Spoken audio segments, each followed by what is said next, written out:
అయితే ఇంత మునిపే కొంతమంది మాట్లాడారు.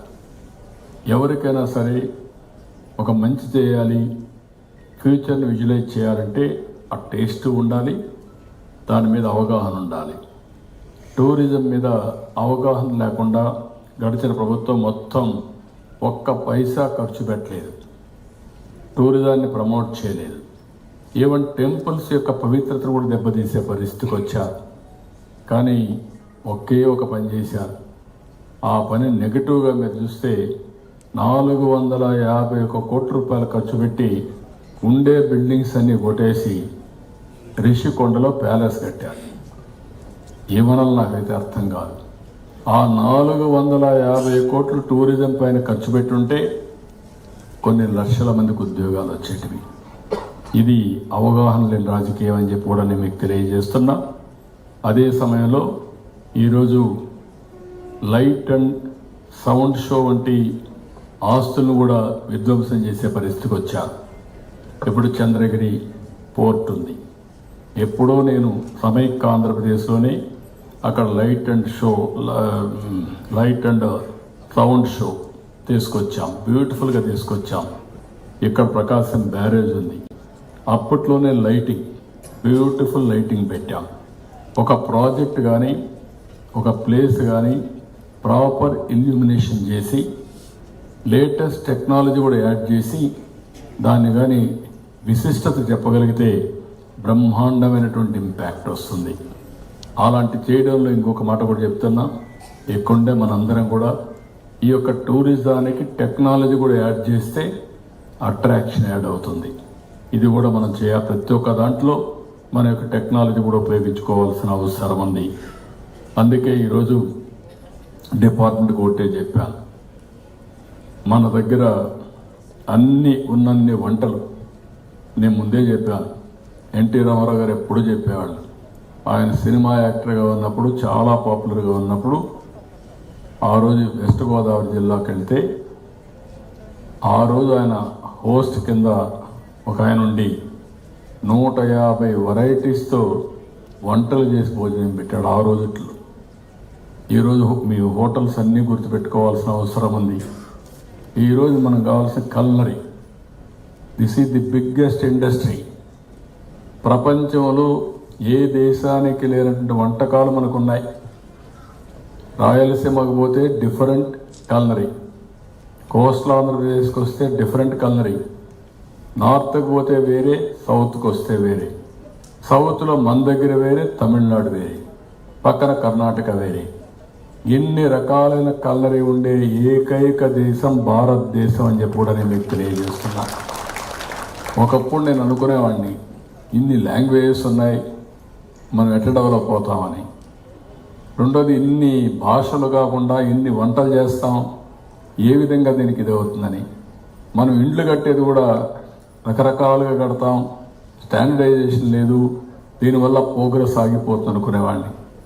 తర్వాత నేనే మార్చుకున్నా. అమెరికాలో అన్ని స్టాండర్డైజేషన్, ఇండ్లన్నీ సిమిలర్గానే ఉంటాయి. ఈ ఇల్లు చూస్తే అన్ని ఇండ్లు అంతే, కానీ మన ఇండ్లు అట్ట కాదు. నేను చిన్నప్పటి నుంచి చూశాను. పల్లెటూరులో ఇల్లు కడితే ఒక్కొక్క ఇల్లు ఒక్కొక్క ఆర్కిటెక్ట్ పెట్టి ఆ ఇల్లు కట్టాలంటే డోర్ ఫ్రేమ్స్ దగ్గర నుంచి 4-5 ఏళ్ళు ప్రిపేర్ అయ్యి బ్రహ్మాండంగా తయారు చేసి ఒక స్టేటస్ సింబల్గా ఇల్లు కట్టే పరిస్థితికి వచ్చారు. ప్రతి ఒక్క ఓనరు ఎవరైతే ఇల్లు కడుతున్నారో వాళ్ళందరూ కూడా ఒక బెస్ట్ ఆర్కిటెక్ట్ అని చెప్పి కూడా నేను మీకు తెలియజేసుకుంటున్నా. That is our culture. Today it is a unique ఫ్యూచర్గా తయారైంది. అమెరికాలో బ్రెడ్ తింటే ఇండియాకు వస్తే ఎక్కడికి వచ్చినా డిఫరెంట్ టేస్ట్, డిఫరెంట్ కలరీ. ఇప్పుడు అమెరికాలో కూడా ఏ ఫుడ్కి ఎక్కువ ఇంపార్టెన్స్ ఉందంటే ఇండియన్ ఫుడ్కే ఎక్కువ ఇంపార్టెన్స్ వచ్చే పరిస్థితి వచ్చింది. ఇది రియాలిటీ. ఇవి మనం కరెక్ట్గా మానిటర్ చేయగలిగితే బ్రహ్మాండంగా వస్తుంది. ఈ విషయం మీరు గుర్తుపెట్టుకోవాల్సిన అవసరం ఉంది. అన్ని వంటలు, అద్భుతమైన ఆహారం ఎక్కడా దొరకదు. పిండి వంటలు కావచ్చు, నాన్ వెజిటేరియన్ కావచ్చు, స్వీట్లు కావచ్చు, ఏవైనా మన దగ్గర అన్నీ కూడా అద్భుతమే. ఆహార అలవాట్లు కూడా డిఫరెంట్. మండువ లోగిళ్ళు కావచ్చు, కానీ అవి కూడా డిఫరెంట్. ఇప్పుడే చెప్పాడు, 80 సంవత్సరాల కంటే ముందు కట్టిన ఇండ్లు యూనిక్ ఫీచర్తో ఉండే పరిస్థితి వస్తుంది. ఇది డిఫరెంట్ ఎక్స్పీరియన్స్ అని చెప్పి కూడా నేను మీకు తెలియజేస్తున్నా. ఆలయాలు, నదీ తీర ప్రాంతాలు, అడవులు, కొండలు మన దగ్గర లేనిది లేదు. ఆయా ప్రాంతాల్లో ఉండే నాయకులు కానీ, టూరిజం డిపార్ట్మెంట్ కానీ దీన్ని బ్యూటిఫుల్గా ప్రమోట్ చేయాల్సిన అవసరం ఉంది. ఒకప్పుడు అరకు కాఫీ ఎవరికి తెలిసేది కాదు. నేను కంబైన్డ్ ఆంధ్రప్రదేశ్లో ఏజెన్సీ ఏరియాలో కాఫీ వస్తుందనే ఉద్దేశంతో ఆ రోజు ప్లాంటేషన్ స్టార్ట్ చేశాను. ఈరోజు పెప్పర్, కాఫీ రెండు అక్కడ వస్తాయి. ఆ తర్వాత నేను దీన్ని ప్రమోట్ చేయాలని నాంది ఫౌండేషన్ అని చెప్పి మార్కెటింగ్ చేయమన్నాను. అది తీసుకుపోయి ప్యారిస్లో ఒక షాప్ పెట్టారు. నేను ప్రధానమంత్రి వస్తే అరకు కాఫీ తాగిచ్చాను. ఎవరు వచ్చినా అక్కడ తీసుకుపోయి అరకు కాఫీ ఇస్తాను. ఈరోజు నేను ప్రౌడ్గా చెప్పగలుగుతున్నా, అన్ని కాఫీల కంటే Araku coffee the best coffee అని ప్రపంచం మొత్తం కొనియాడే పరిస్థితికి వచ్చారు. ఇది ఆర్గానిక్ కాఫీ, బెస్ట్ కాఫీ.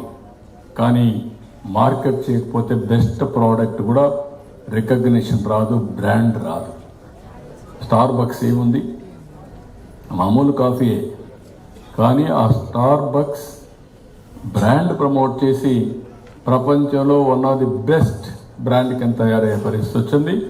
తొందరలో మీరు చూస్తే అరకు కాఫీని ఏజెన్సీ ఏరియాకు పోయి కాఫీ తోటల్లో ఆ కాఫీ తాగుతూ ఆ అనుభూతి కానీ మన ప్రపంచానికి చెప్పగలిగితే tourism single factor Araku coffee will bring tourist all over the world to Araku area అని చెప్పి నేను మీకు తెలియజేస్తున్నా. ఇలాంటివన్నీ మనం చేయాల్సిన అవసరం ఉంది. ఓసారి కొన్ని చూస్తే మనకి మార్కెటింగ్ ఎంత పని చేస్తుందంటే, నేను హైదరాబాద్ పోయినప్పటి నుంచి చూస్తున్నా. చిలకూరు వెంకటేశ్వర స్వామి ఉన్నాడు. ఆ దేవుడి పేరే వీసాలు కావాలంటే ఆ దేవుడి పేరు చెప్తే వీసా వస్తుందని. ఆ తర్వాత కారు కావాలంటే కారు వస్తుంది, అక్కడికి పోయే రిజిస్ట్రేషన్ చేస్తారు. దాంతో ఆ ప్రాంతం అంతా అభివృద్ధి అయింది. ప్రజల్లో ఒక నమ్మకం వచ్చింది. ప్రతి ఒక్కరూ మొక్కునే పరిస్థితికి వచ్చారు. వీసా కావాలంటే చిలుకూరు వెంకట బాలాజీని కోరుకుంటే ఆటోమేటిక్గా వీసా వస్తుందనే ప్రాధాన్యత వచ్చేసింది. అదే మరి కోనసీమలో వాడపల్లి దేవాలయం ఉంది. ఎవరికి తెలియదు. నేను కూడా అంత ప్రాధాన్యత ఇవ్వలేదు. ఆలఫెషడ్ అక్కడ ఉండే ఆలయ అధికారులు, పూజారులు అందరూ కలిసి ఆ ఆలయం యొక్క పవిత్రత, ఆ ఆలయం యొక్క ఇంపాక్ట్, ప్రభావం ఇవన్నీ బాగా చెప్పగలిగారు. దాంతో భక్తులంతా క్యూ కట్టారు. ఇప్పుడు బెస్ట్ ఇన్కమ్ బ్రహ్మాండమైన టెంపుల్గా ఈ యొక్క కోనసీమలో వాడపల్లి దేవాలయం, వెంకటేశ్వర స్వామి దేవాలయం తయారైంది. దేవుడు పాత దేవుడే.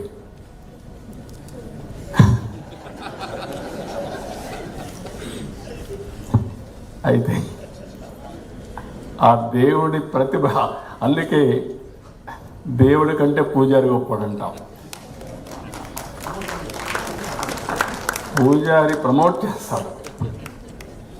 అదే మాదిరిగా జైన్, అమ్రపాళి మీరు గుర్తుపెట్టుకోవాలి.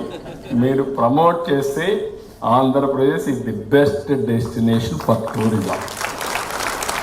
మా దుర్గేశ్వరి గారు కూడా, మా మంత్రి గారు కూడా, అదే మాదిరిగా చైర్మన్ కూడా. కాబట్టి ఇలాంటివన్నీ మనం చూసినప్పుడు రేపు రాబోయే రోజుల్లో మీరు ఒక్కటి గుర్తుపెట్టుకోవాలి.